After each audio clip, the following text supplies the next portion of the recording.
আমরা তো ইট পাটকেল তো খাইছি, পুলিশ তো লাঠিচার্জ করছে। জগন্নাথ বিশ্ববিদ্যালয়ের শিক্ষার্থীরা ওরা তো অনেকেই আহত হয়েছে। আমাদের বিশ্ববিদ্যালয়ের না, বাট ওনাকে তো আসলে আমরা সবাই চিনি, কারণ উনি কিন্তু আমাদের এই জুলাই আন্দোলন থেকেই উনি কিন্তু উপদেষ্টা হয়েছেন। তো সেক্ষেত্রে উনি যেহেতু আমাদের জুলাই আন্দোলনে ছিলেন, অবশ্যই উনি আমাদের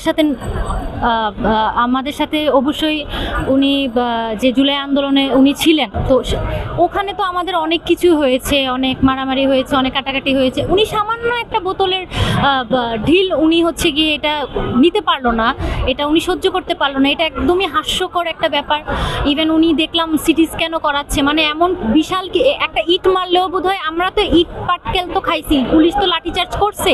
2 দিন থেকে তো আমাদের যেই জগন্নাথ বিশ্ববিদ্যালয়ের শিক্ষার্থীরা ওরা তো অনেকেই আহত হয়েছে। ইভেন অনেকে চিকিৎসা যে নিচ্ছে, এরা সবাই নিজের খরচেই বোধহয় নিচ্ছে, সরকার থেকে বা ওদের থেকে কিন্তু কোনো দেখাশোনা বা কিছু এরকম। আমি অনেকগুলো পোস্টও আমি কালকে থেকে দেখতেছি যে অনেকের হাড় ভেঙে গিয়েছে, এত জোরেই লাঠিচার্জ করা হয়েছে, হাড়ই ভেঙে গেছে, কাঁধের হাড় ভেঙে গেছে, হাতে অনেক বড় ইনজুরি হয়েছে। তো ওনার সামান্য একটা বোতলের ঢিল, ইভেন বোতলটা খুব যে মানে 5-6 কেজির একটা বোতল মারছে, যে ওনার মাথায় আঘাত পাইছে বা মাথা ফেটে গেছে, বিষয়টা এরকম কিছুই হয় না।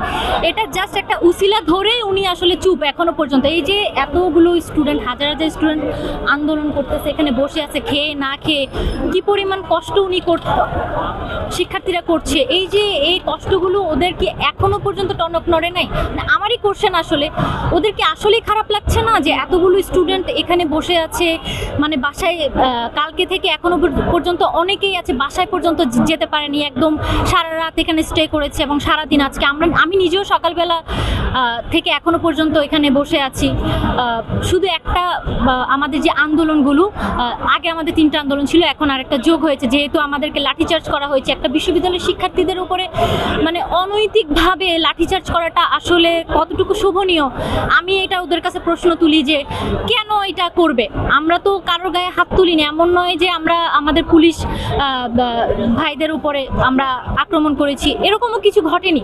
তো ওরা কিন্তু আমাদেরকে দমানোর জন্য অনেক কিছু করেছে, তারপরেও কিন্তু আমরা এগুলো সয়ে এখানে এখনো পর্যন্ত বসে আছি, তাদের এখনো টনক নড়ছে না। আমি চাইবো ওদের কাছে, মানে এটাই যে আমাদের যে এই দফাগুলো, এগুলো খুব অসম্ভব কিছু না, এটা আমাদের অধিকার, এইটা আমরা পাবলিক বিশ্ববিদ্যালয়ে পড়ি, এটা প্রত্যেকটা শিক্ষার্থীর একটা অধিকার।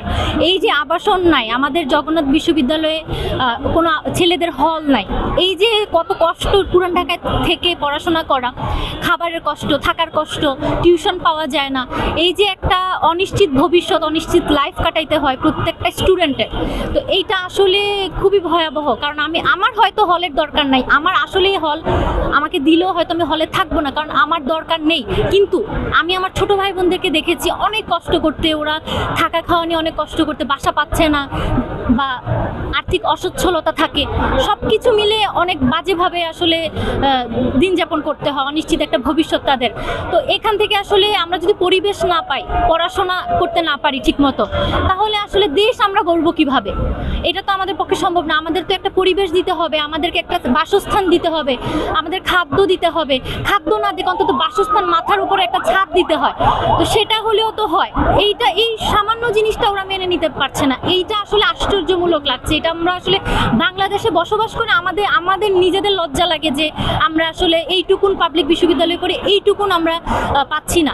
তো আমি সবার কাছে চাইবো যে মানে ওনারা যারা আছেন, উপদেষ্টা হিসেবে যারা আছেন, তো ওদেরকে আমি একটাই রিকোয়েস্ট করব সবার পক্ষ থেকে, এই যে আমাদের থাকার যে আবাসন ব্যবস্থাটা 70% এটা করে দেওয়া হোক।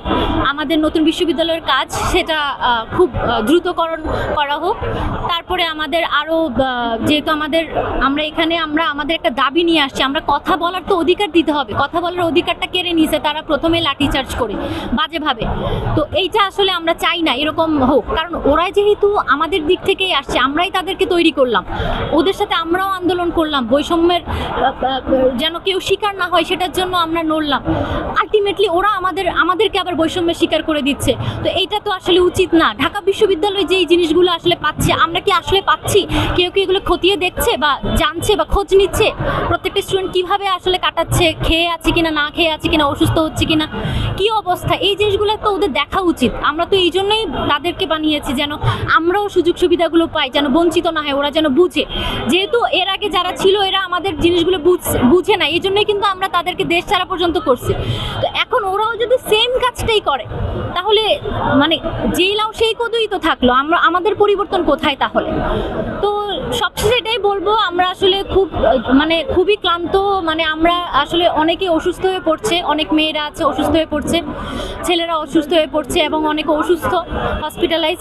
তো সবার কাছে সবার দিক চিন্তা করে আমার কাছে মনে হয় ওদের এটা মেনে নেওয়া উচিত। আর এমন কিছু আহামরি আমরা চাচ্ছিও না। সো আমাদের এই 4টা দফা ওরা গিয়ে মেনে নিক, আমরা এটাই চাই। না, অবশ্যই না, সাপোর্ট নেওয়া হলে তো অবশ্যই আপনারাও দেখতেন। আপনারা কি কোনো কিছু দেখেছেন? অবশ্যই না।